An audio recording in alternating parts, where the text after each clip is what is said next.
Brigadier Dudley Wrangel Clarke CBE was an officer in the British Army, known as a pioneer of military deception operations during the Second World War. His ideas for combining fictional orders of battle, visual deception and double agents helped define Allied deception strategy during the war, for which he has been referred to as the greatest British deceiver of WW2. Clarke was also instrumental in the founding of three famous military units, namely the British Commandos, the Special Air Service and the US Rangers. Born in Johannesburg and brought up near London, Clarke joined the Royal Artillery as an officer in 1916, but transferred to the Royal Flying Corps after finding he was too young to fight in France. He spent the First World War learning to fly, first in Reading and then Egypt. Clarke returned to the Royal Artillery in 1919 and had a varied career doing intelligence work in the Middle East. In 1936 he was posted to Palestine, where he helped organize the British repression of the 1936 Arab uprising. During the Second World War, Clarke joined John Dill's staff and proposed and helped implement an idea for commando raids into France, an early form of the British Commandos. In 1940, Archibald Wavell called Clarke to Cairo and placed him in charge of strategic deception. As cover, he was employed to set up a regional organization for MI9, a British escape and evasion department. The following year, Clarke received a war establishment and set up Advanced Headquarters Air Force with a small staff to plan deception operations. Once satisfied with the department's structure, he pursued intelligence contacts in Turkey and Spain. In late 1941, Clarke was called to London, where his deception work had come to the attention of Allied High Command. Shortly afterwards, while in Madrid, he was arrested wearing women's clothing, in circumstances that remain unclear. He was released and, after being questioned by the governor of Gibraltar, allowed to return to Cairo. During Clarke's absence, deception hierarchy in Middle East Command had become muddled. Colonel Ralph Bagnall had taken over deception planning, pushing Air Force aside. Clarke was sent to El Alamein, where Allied forces were on the retreat, to work on deception plans. Upon his return, Bagnall was sidelined and Air Force reinstated as the primary deception department. Throughout 1942, Clarke implemented Operation Cascade, an order of battle deception which added many fictional units to the Allied formations.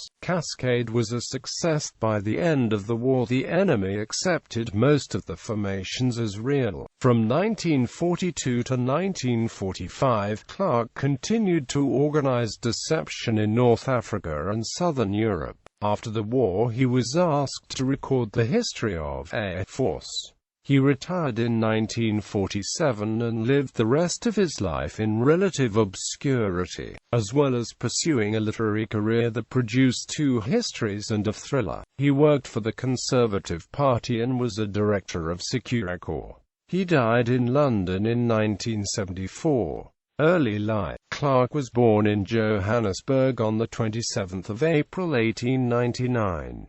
His father, Ernest Clarke, grew up in Kingston upon Hull and moved to South Africa in the late 19th century, where he became embroiled in the Jameson raid. Ernest managed to avoid prison for his part in the raid and, via a co-conspirator, obtained a job at a gold mining company. Once settled, Ernest married Madeline Gardner, and a short while later, Dudley was born. During the Second Boer War, the Clarke family was trapped in the siege of Ladysmith. Although an infant at the time of the siege, Clarke later tried to claim a campaign medal. Soon afterwards, the family returned to England, moving to Watford, where Clarke's brother, the screenwriter T.E.B.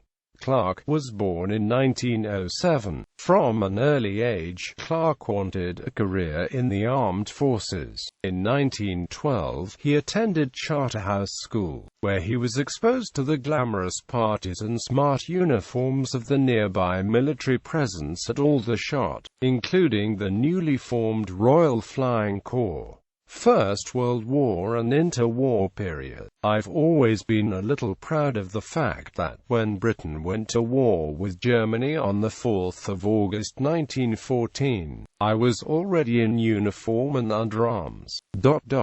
I was only 15 and a half and no more than a private in the Charterhouse contingent of the Officers' Training Corps eager to be in active service. Clarke applied to sit the Army entrance exam in 1915, as soon as he had reached the minimum age of 16 and a half. To his own surprise, he passed and in early 1916 attended the Royal Military Academy, Woolwich. In November 1916, Clarke was commissioned as a second lieutenant in the Royal Artillery. When his regiment deployed to France, Clarke had to stay behind because, aged 17, he was too young to fight. Frustrated, he applied to join the Royal Flying Corps and transferred to the School of Military Aeronautics in Reading in November 1917. The following April he was posted to Egypt to complete his flight training, where he stayed until January 1919. Despite his promotion to the rank of lieutenant, Clarke transferred back to the Royal Artillery on his return to England. After the war, Clarke had a varied military career that began with a posting to Mesopotamia in 1919. During the Iraqi Revolt of 1920, he helped evacuate Europeans from the region by boat. While on extended leave in Turkey in 1922, he became involved in the Çanak crisis, a threatened Turkish attack on British and French troops. Clarke volunteered to help the local British force and was tasked with feeding misinformation to Turkish nationalists, a first taste of the activities that would define his later military career. In 1925, during another period of leave, Clarke covered the Rif War for the Morning Post. Over the interwar period, Clarke became involved in the theatre and drama establishments of his postings. In 1923, he reformed the Royal Artillery Officers' Dramatic Club and was responsible for the Royal Artillery's display at the 1925 Royal Tournament. In 1933 and 1934, he wrote and directed two Christmas pantomimes. Palestine in 1936, Clarke was posted, at his request, to Palestine, just in time to participate in the 1936 Arab uprising. The British presence in Jerusalem was minimal at the time, comprising 2 regiments of infantry and a motley collection of air and armour under the command of Colonel Jack Evans. Clarke, as one of only 2 staff officers, was faced with organising an effective response to guerrilla warfare. He first set to work improving communications between the small Royal Air Force contingent and the Army. It was here that he met Tony Simmons, an intelligence officer sent to the region with express orders to set up an intelligence network. Clarke and Simmons worked to feed reliable information to British forces.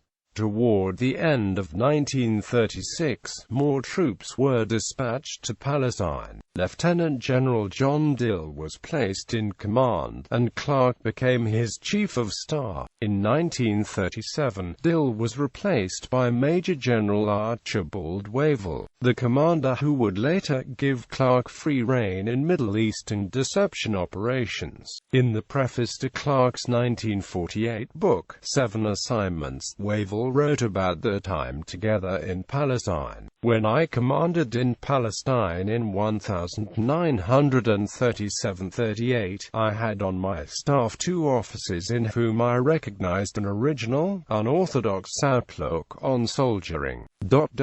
One was Order Wingate, the second was Dudley Clarke.